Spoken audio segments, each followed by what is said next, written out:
আলহামদুলিল্লাহ, আমিও ভালো আছি। আপনাদেরকে আজকে ওয়ার্কশপের 4টি টিপস দেব। আশা করি সবাই উপকৃত হবেন এবং কি স্বাচ্ছন্দ্যে ব্যবহার করতে পারবেন। তার জন্য প্রথমটি হলো, আমরা অনেকেই অনেক নাম্বার ইউজ করি ওয়ার্কশপ বা অনেকভাবে আমরা করি, এই কন্ট্যাক্টে সেভ করি। কিন্তু হোয়াটসঅ্যাপ নাম্বারটি সেভ না করে, কন্ট্যাক্ট নাম্বারে সেভ না করে কিন্তু কিভাবে ওয়ার্কশপে সরাসরি মেসেজ দিতে হয় সেজন্য প্রথমটি দেখাবো। তার জন্য আমরা যেতে হবে আমাদের গুগল ক্রমে ক্লিক করার পর তো আমরা সার্চ বারে লিখব WA.ME এরপরে কান্ট্রি কোড দিবেন অবশ্যই। Country code 880189273735। তো নাম্বারটি দেওয়ার পর আমরা এখানে সার্চ বারে ক্লিক করি। কেমন?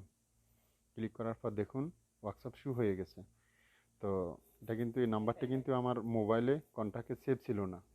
তো এখন আমরা কন্টিনিউ টু চার্টে ক্লিক করি। দেখুন ইজিলি আপনি ওনাকে নক করতে পারবেন, যে কোনো মেসেজ দিতে পারবেন, যে কোনো কিছু পাঠাতে পারবেন। তো আশা করি সবাই বুঝতে পারছেন। ওকে, এখন আমরা চলে যাব দ্বিতীয় অপশনে। এখন যে কারো মেসেজে আমরা অনেক কিছু আদান প্রদান করে থাকি, দীর্ঘদিন কথা বলতে থাকি অনেকের সাথে। তো সেক্ষেত্রে মেসেজগুলো আমাদের মেসেজ অপশনে হোয়াটসঅ্যাপে পড়ে থাকে, সেগুলো ডিলিট করার সময় আমাদের থাকে না বা হয় না, অনেকে অলসতার কারণে করি না।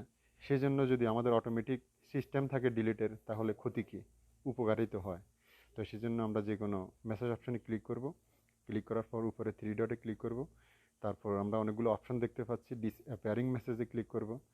ডিসঅ্যাপিয়ারিং মেসেজে ক্লিক করার পর দেখতে পারবেন এখানে 24 ঘন্টা, 7 দিন, 90 দিন কোনটি আপনি ইউজ করবেন। 24 ঘন্টা দিলে 24 ঘন্টা পর আপনার মেসেজগুলো অটোমেটিকলি ডিলিট হয়ে যাবে, হোয়াটসঅ্যাপের মেসেজগুলো।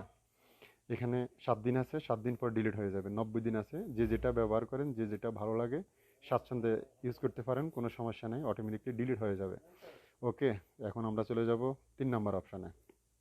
3 নম্বর অপশনে আমরা চলে যাচ্ছি যে ফেসবুকের পার্সোনাল লক আমরা অনেকেই হয়তো বা জেনে থাকলেও অনেকেই জানি না। তো সেই জন্য আমরা কি করতে হবে, আমরা হোয়াটসঅ্যাপে অপশানে ক্লিক করি। ক্লিক করার পর তো উপরে যে থ্রি ডট আছে, থ্রি ডট আমরা ক্লিক করলাম। তারপর সেটিংয়ে গেলাম। সেটিংয়ের পর অ্যাকাউন্টে গেলাম। অ্যাকাউন্টের পর দেখা যায় প্রিভাইসিতে গেলাম। প্রিভাইসিতে যাওয়ার পর নিচে দেখবেন ফিঙ্গারপ্রিন্ট লক। ফিঙ্গারপ্রিন্ট লকে ক্লিক করলে এখানে পাবেন, বা ফিঙ্গার, যাদের ফিঙ্গার আছে তারা ফিঙ্গার দিয়ে ওপেন করার পর 4-5টি অপশান পাবেন: pattern lock, security lock, fingerprint lock. যে যেটা ভালো মনে করেন, যে যেটা ইউজ করতে মন চায় স্বাচ্ছন্দ্যে ইউজ করতে পারেন। গেলেও আমাদের 3 নম্বর অপশান। ওকে, তো আমরা 4 নম্বর অপশানটাতে আসি। আমরা অনেকেই অনেক পিকচার বা অনেক ছবি বা অনেক কিছু গুরুত্বপূর্ণ ফাইল আমরা হোয়াটসঅ্যাপে আদান প্রদান করে থাকি। যে আমাদের মোবাইলে যে টেম্পারটা থাকে বা আমাদের যে ছবির যে ভ্যালু থাকে, যে থাকে, ঠিক আছে, এটা কিন্তু অনেকটা পাঠাতে গেলে লস হয়ে যায়। সেক্ষেত্রে আমরা কি অবলম্বন করলে ছবিটা লস হবে না, কোনো এই এমবি লস হবে না, ছবিটা ঠিক থাকবে পুরোপুরি 100তে 100, সেজন্য আমরা এই কী করতে হবে, যে কোনো একটা স্টার্টিং অপশানে গিয়ে ক্যামেরাতে ক্লিক না করে, ঠিক আছে, আমরা ক্যামেরাকে ক্লিক করে যে ছবি পাঠাবেন, ওই ছবি কিন্তু লস হয়, ঠিক আছে, টেম্পার লস হয় এবং কি ছবির যে মান, গুণগত মান, ওইটা কিন্তু ঠিক থাকে না। তার জন্য আমরা এই ইয়েতে ক্লিক করে আমরা ডকুমেন্ট আকারে পাঠাবো।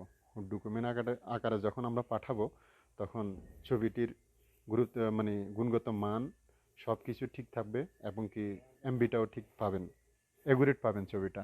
তো সেই জন্য আমরা ওই ডাইরেক্ট ছবি ইউজ না করে, ছবি ব্যবহার না করে, আমরা ফাইল থেকে যদি পাঠাই, যদি ডকুমেন্ট আকারে যদি পাঠাই, আমাদের আর লস হবে না। তো আশা করি বুঝতে পারছেন। সবাই ভালো থাকেন। ভালো লাগলে আমার চ্যানেলটা সাবস্ক্রাইব করবেন। তো ঠিক আছে, ওকে, আসসালামু আলাইকুম রহমতুল্লাহি বারাকাতুহু।